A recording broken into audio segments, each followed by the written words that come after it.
Hey Dana, how's it going? Going okay. How are you, MK? I'm doing well. I'm doing well. Thank you so much for taking time and give me five. Let's give me five. Awesome. Well, let's jump into it. Let's jump right into it. I'm curious to hear a bit more about your journey, especially your journey to why open source science ended up mattering to you today. Yeah, sure. So, my background's probably a little bit less traditional than a lot of people who wind up moving into software development in the sciences. I started my career as a librarian in an academic setting, and while I was in library school, I basically realized that what I really wanted to do was to support scientists. So I wanted to be a librarian who could really help facilitate the work of scientists who are kind of going from like, here's our raw data to here's the thing that we know. That knowledge creation process was really fascinating to me. And the more I worked in that setting, the more it became clear to me that we're not just talking about data, we're not talking about knowledge, we're also talking about software. And working with communities who are building software, primarily, my career led me into astronomy and astrophysics. It became really obvious in a short period of time how important open source is to making that science happen. How did you find yourself, I guess, involved in the NumFocus and PyData community? Something tells me there's probably that overlap within this. Your work in astronomy. When I was working more directly with the astronomy community, I worked with a lot of people who are using AstroPy, and AstroPy is one of those really important packages that NumFocus helps support. So along with SunPy and many other packages, but NumFocus came on my radar more when I was trying to figure out what sort of resources are necessary for supporting open source maintainers and developers and users. And it's pretty clear that NumFocus was one of the entities that was really stepping up to the plate there. Currently, I'm working in developer relations at Anaconda, where a lot of my job is to try to understand what developers need so that I can go back to the people who are building tooling at Anaconda and make sure that it really meets their needs. And NumFocus is another one of those places to go to get a little bit more of a read on what those needs are.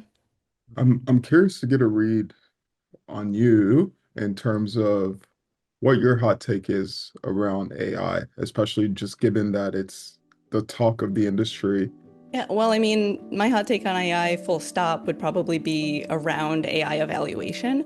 So I've done a bit of soapboxing about AI evaluation and the need to have domain experts involved in that process, throughout the development of AI tooling, because currently that's not really something that's happening. A lot of the time when we talk about AI evaluation, we're talking about benchmarks or using LLM as a judge in some of these contexts. But we've seen over and over and over again how badly things can go when you don't bring in the people who are most knowledgeable about what the right questions to ask really are.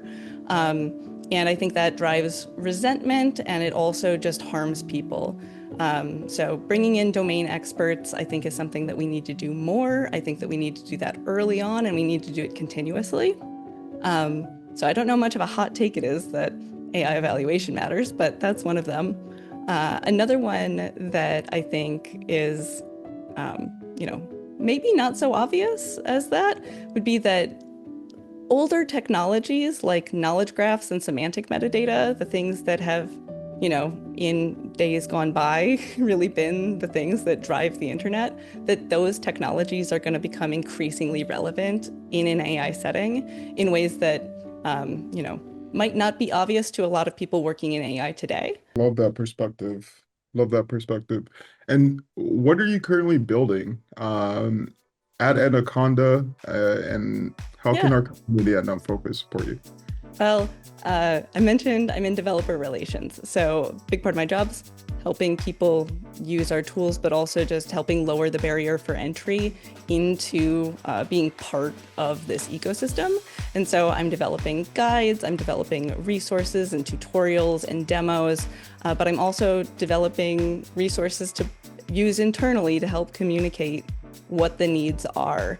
And so something I could use is conversations. Tell me what your pain points are. Tell me what makes your day hard. Tell me what your wish list is. Any and all of the above would be really helpful, and just anything else you might want to say. Thank you for all the work that you do and the support and value that you bring to our collective community. With that, this is the end of our interview, and thank you for giving me 5. Okay. Gimme 5 is a NumFocus production. Support open source software today by donating at numfocus.org.